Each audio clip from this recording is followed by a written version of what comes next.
नमस्कार साथियों, स्वागत है आप सभी का आपके अपने YouTube चैनल फ्री विद्या पाओ में। दोस्तों, आज है 27 मई 2022। 27 मई 2022 से करंट अफेयर्स के जितने भी इम्पोर्टेंट क्वेश्चन बन सकते हैं वो हम आज के इस वीडियो में डिस्कस करेंगे। ये करंट अफेयर्स के क्वेश्चन आगे आने वाली सभी प्रतियोगी परीक्षाओं की दृष्टि से बहुत ही महत्वपूर्ण होने वाले हैं। अगर आपको ये वीडियो अच्छा लगे दोस्तों तो लाइक कर दीजिए, और जो हमारे चैनल पर नए आए हैं वो चैनल को सब्सक्राइब कर दीजिए, बगल में नोटिफिकेशन बेल को प्रेस कर लीजिए। और इस वीडियो की पीडीएफ के लिए आप हमारे टेलीग्राम चैनल को ज्वाइन कर लीजिए। टेलीग्राम चैनल की लिंक आपको इस वीडियो की डिस्क्रिप्शन में मिल जाएगी। तो दोस्तों, अब ज़्यादा देरी न करते हुए चलिए आज का ये वीडियो शुरू करते हैं।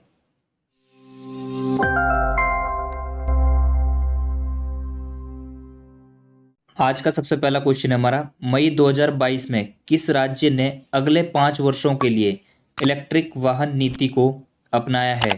तो इसका सही आंसर हो जाएगा आपका ऑप्शन बी, त्रिपुरा। तो त्रिपुरा राज्य ने अगले 5 वर्षों के लिए इलेक्ट्रिक वाहन नीति को अपनाया है।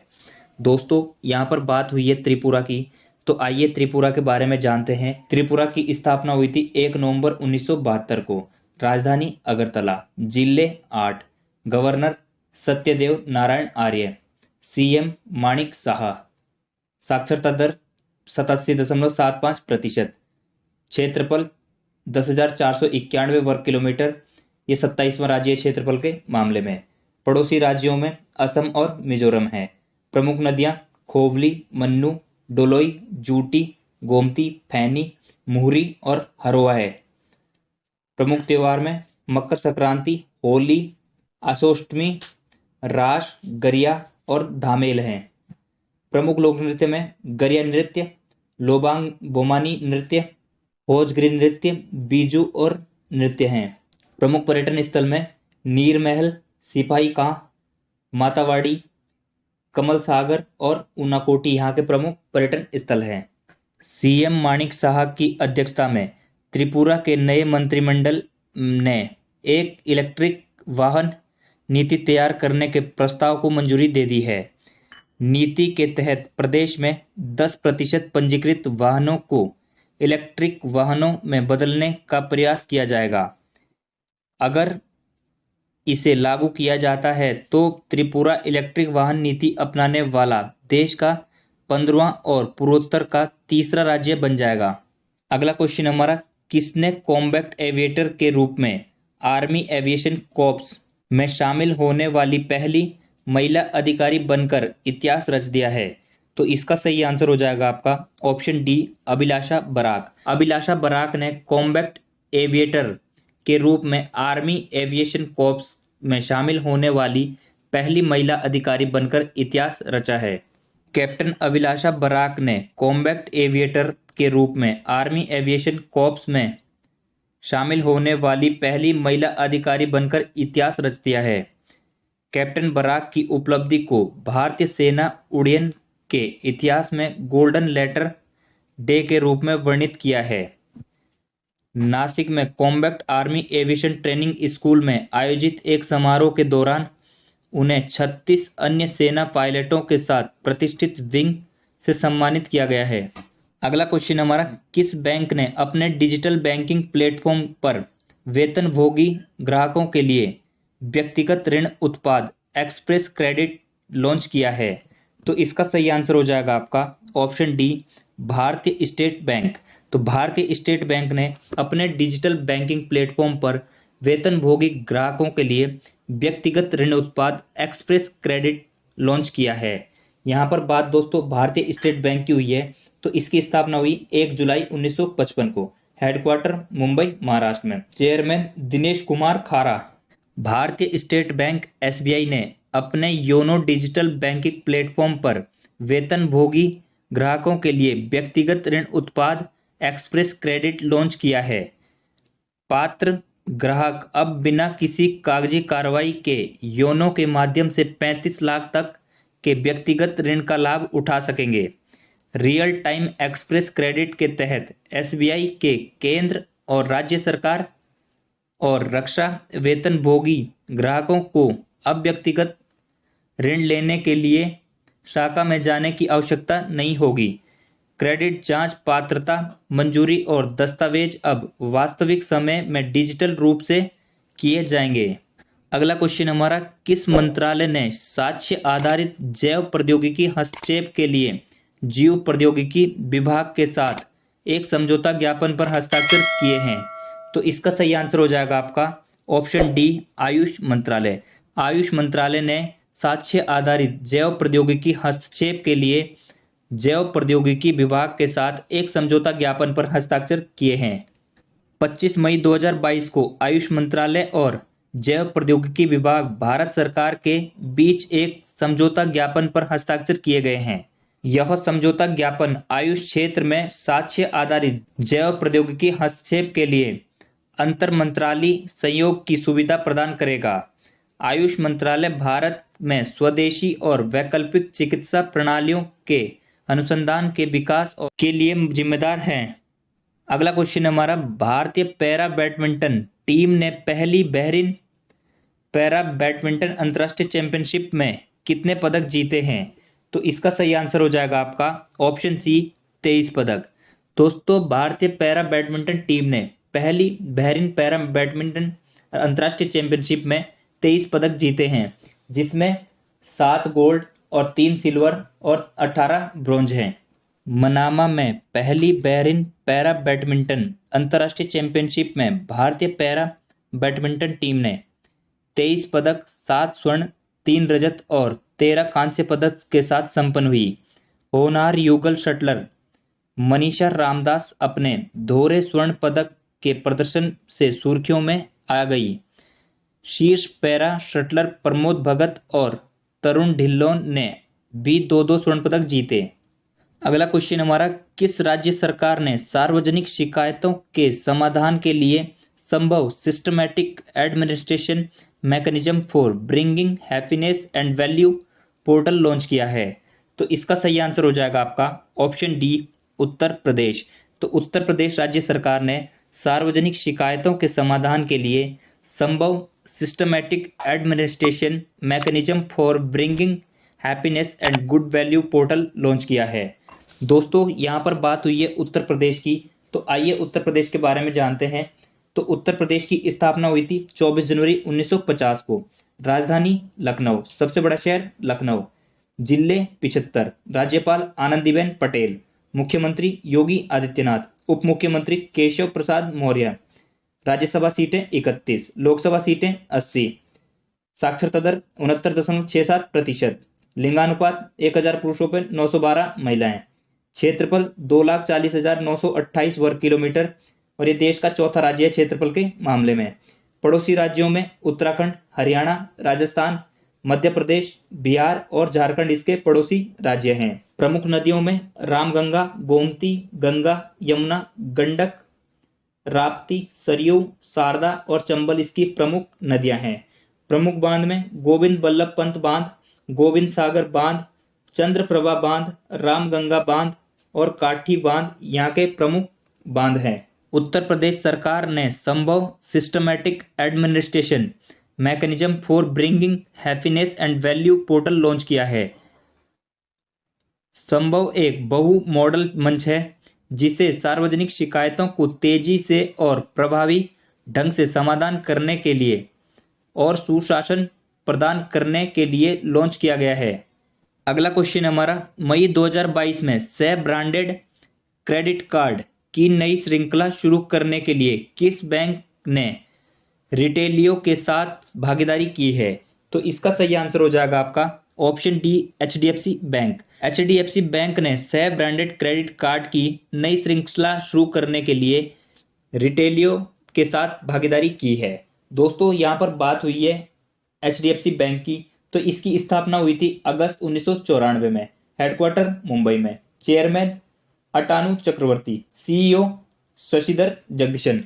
भारत के सबसे बड़े निजी क्षेत्र के बैंक एचडीएफसी बैंक ने को ब्रांडेड क्रेडिट कार्ड की एक नई श्रृंखला शुरू करने के लिए रिटेलियो के साथ साझेदारी की है। ये क्रेडिट कार्ड मुख्य रूप से मर्चेंट सेगमेंट में केमिस्ट और फार्मेसियों पर लक्षित होंगे। रिटेलियो देश का सबसे बड़ा B2B फार्मा मार्केट प्लेस है। अगला क्वेश्चन है हमारा, मई 2022 में प्रधानमंत्री नरेंद्र मोदी के निजी सचिव के रूप में किसे नियुक्त किया गया है? तो इसका सही आंसर हो जाएगा आपका ऑप्शन डी, विवेक कुमार। तो विवेक कुमार को प्रधानमंत्री नरेंद्र मोदी के निजी सचिव के रूप में नियुक्त किया गया है। विवेक कुमार IFS भारतीय विदेश सेवा को प्रधानमंत्री नरेंद्र मोदी के निजी सचिव के रूप में नियुक्त किया गया है। कुमार 2004 के बैच के भारतीय विदेश सेवा के अधिकारी हैं। वह PM मोदी के अगले PS के रूप में संजीव कुमार सिंगला की जगह लेंगे। कुमार वर्तमान में प्रधानमंत्री कार्यालय PMO के निदेशक हैं। संजीव कुमार सिंगला इजराइल में भारत के राजदूत के रूप में पदभार ग्रहण करने के लिए तैयार हैं। नेक्स्ट क्वेश्चन है हमारा, किस राज्य सरकार ने कलेगनारिल all village integrated agriculture development programme शुरू किया है? तो इसका सही आंसर हो जाएगा आपका ऑप्शन डी, तमिलनाडु। तो दोस्तों, तमिलनाडु राज्य सरकार ने कलेगनारिन all villages integrated agriculture development programme शुरू किया है। दोस्तों, यहाँ पर बात हुई है तमिलनाडु की, तो आइए तमिलनाडु के बारे में जानते हैं। इसकी स्थापना हुई थी 26 जनवरी 1950 को। राजधानी चेन्नई, सबसे बड़ा शहर चेन्नई, जिले 32, राज्यपाल रविंद्र नारायण रवि, मुख्यमंत्री MK स्टालिन, राज्यसभा सीटें 18, लोकसभा सीटें 39, साक्षरता दर 82.9%, लिंगानुपात 1000 पुरुषों पर 996 महिलाएं, क्षेत्रफल 1,30,058 वर्ग किलोमीटर और ये देश का 10वां राज्य है क्षेत्रफल के मामले में। पड़ोसी राज्यों में आंध्र प्रदेश, कर्नाटक और केरल इसके प्रमुख पड़ोसी राज्य हैं। प्रमुख नदियों में कावेरी, वेल्लार, अमरावती, वेग्गई, पालार और चित्तार इसकी प्रमुख नदियां हैं। प्रमुख लोक नृत्य में भरतनाट्यम, पुम्मी, कोलट्टम, कावड़ी इसके प्रमुख लोक नृत्य हैं। प्रमुख पर्यटन स्थल में ऊटी, इलागिरी, कांचीपुरम, श्रीरंगम, रामेश्वरम, कन्याकुमारी, मरीना बीच, मीनाक्षी मंदिर, कोडाई कनाल, नटराज मंदिर और बृहदेश्वर मंदिर यहाँ के प्रमुख पर्यटन स्थल हैं। तमिलनाडु के मुख्यमंत्री MK स्टालिन ने 23 मई 2022 को कलेगनारिन all villages integrated agriculture development programme की शुरुआत की है। यह 5 वर्षों में केंद्र और राज्य सरकार की योजनाओं और भारी सहायता प्राप्त परियोजनाओं के अभिसरण के माध्यम से सभी 15,525 ग्राम पंचायतों में समग्र कृषि विकास का प्रस्ताव करता है। इस कार्यक्रम से 9 लाख से अधिक कृषि परिवारों को लाभ होगा। अगला क्वेश्चन हमारा, हाल ही में किसे मई 2022 में order of the British empire OBE का मानद अधिकारी मिला है? तो इसका सही आंसर हो जाएगा आपका ऑप्शन डी, किशोर Jayaraman.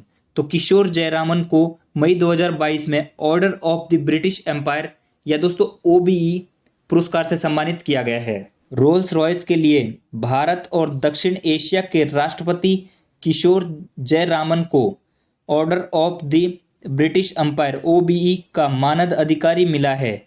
Shri Jayaraman UK India business council के बोर्ड सदस्य हैं, जो भारत में UK व्यवसायों की स्थापना का समर्थन करता है।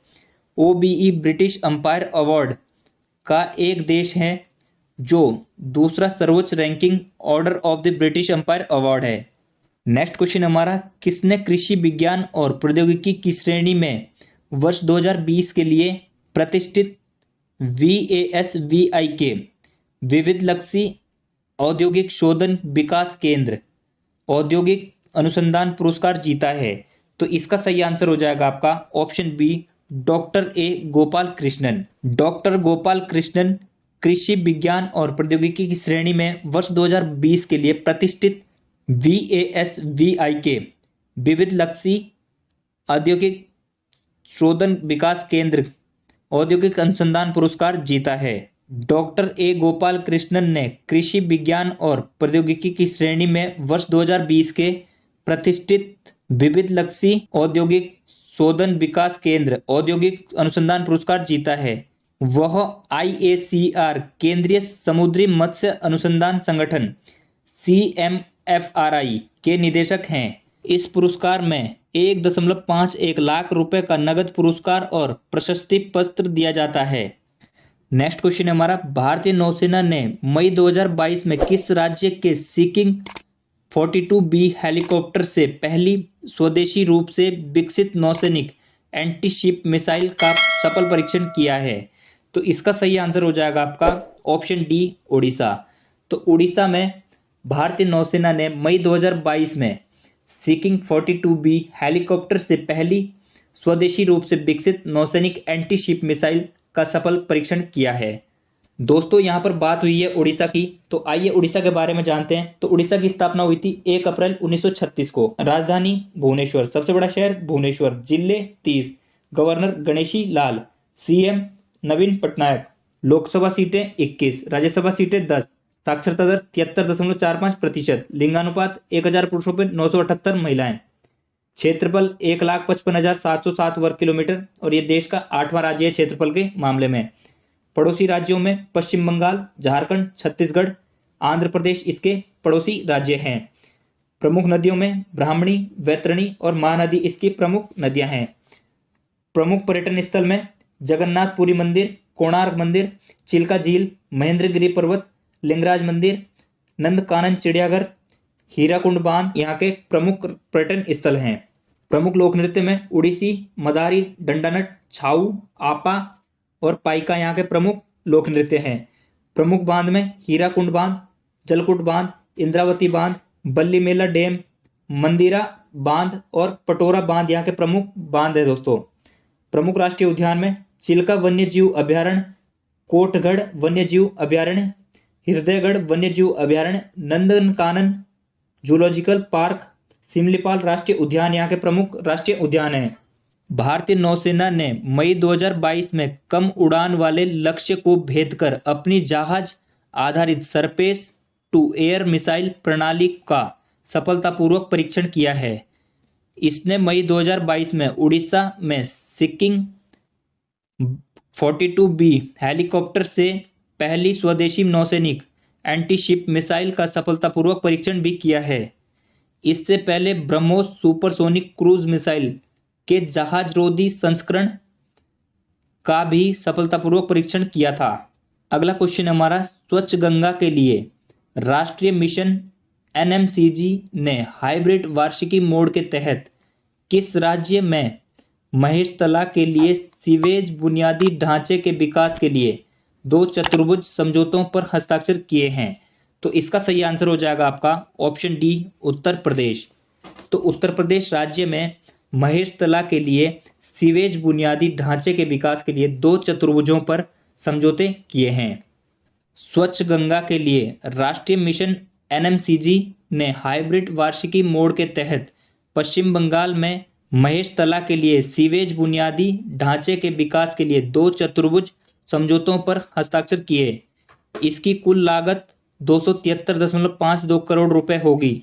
इनमें से एक समझौता NMCG Kolkata metropolitan development authority, Maheshtala waste water management private limited और यूनियन बैंक ऑफ इंडिया के बीच एक एस्क्रो समझौता है। अगला क्वेश्चन हमारा, किसने भारतीय ओलंपिक संघ IOA के अध्यक्ष के पद से अपना इस्तीफा दे दिया है? तो इसका सही आंसर हो जाएगा आपका ऑप्शन सी, नरेंद्र बत्रा। तो दोस्तों नरेंद्र बत्रा ने भारतीय ओलंपिक संघ या दोस्तों इंडियन ओलंपिक एसोसिएशन से अपने पद से इस्तीफा दे दिया है। दोस्तों यहाँ पर बात हुई है भारतीय ओलंपिक संघ की, तो इसकी स्थापना हुई थी 1927 में। हेडक्वार्टर है दोस्तों नई दिल्ली में। सेक्रेटरी जनरल है दोस्तों राजीव मेहता। नरेंद्र बत्रा ने भारतीय ओलंपिक संघ IOA के अध्यक्ष के पद से इस्तीफा दे दिया है। भारतीय ओलंपिक संघ या भारतीय ओलंपिक समिति ओलंपिक खेलों, एशियाई खेलों और अन्य अंतर्राष्ट्रीय एथलेटिक मीट में भारत का प्रतिनिधित्व करने के लिए एथलीटों का चयन करने वाला एक निकाय है। इसकी स्थापना 1927 में हुई थी और इसका मुख्यालय नई दिल्ली में स्थित है। आज की इस वीडियो का सबसे आखिरी क्वेश्चन हमारा, हाल ही में किस विभाग ने राष्ट्रीय उपलब्धि सर्वेक्षण NAS 2021 रिपोर्ट जारी की है? तो इसका सही आंसर हो जाएगा आपका ऑप्शन ए, स्कूल शिक्षा और साक्षरता विभाग। तो दोस्तों स्कूल शिक्षा और साक्षरता विभाग ने राष्ट्रीय उपलब्धि सर्वेक्षण NAS 2021 की रिपोर्ट जारी की है। स्कूल शिक्षा और साक्षरता विभाग ने राष्ट्रीय उपलब्धि सर्वेक्षण NAS 2021 रिपोर्ट जारी की। यह 3 वर्ष की चक्र अवधि के साथ कक्षा 3, 5, 8 और 10वीं के बच्चों को सीखने की क्षमता का व्यापक मूल्यांकन सर्वेक्षण करके देश में कुल स्कूली शिक्षा प्रणाली की स्थिति का आकलन करता है। पिछला राष्ट्रीय उपलब्धि सर्वेक्षण 2017 में आयोजित किया गया था। तो दोस्तों, आज का ये वीडियो हमारा यहीं पे समाप्त होता है। अगर आपको ये वीडियो अच्छा लगे दोस्तों तो लाइक कर देना, शेयर कर देना और दोस्तों डेली करंट अफेयर्स की वीडियो देखने के लिए चैनल को सब्सक्राइब कर लीजिए, बगल में नोटिफिकेशन बेल को प्रेस कर लीजिए ताकि डेली करंट अफेयर्स के नोटिफिकेशन सबसे पहले आप लोगों तक पहुंचते रहें। जय हिंद, जय भारत, जय उत्तराखंड।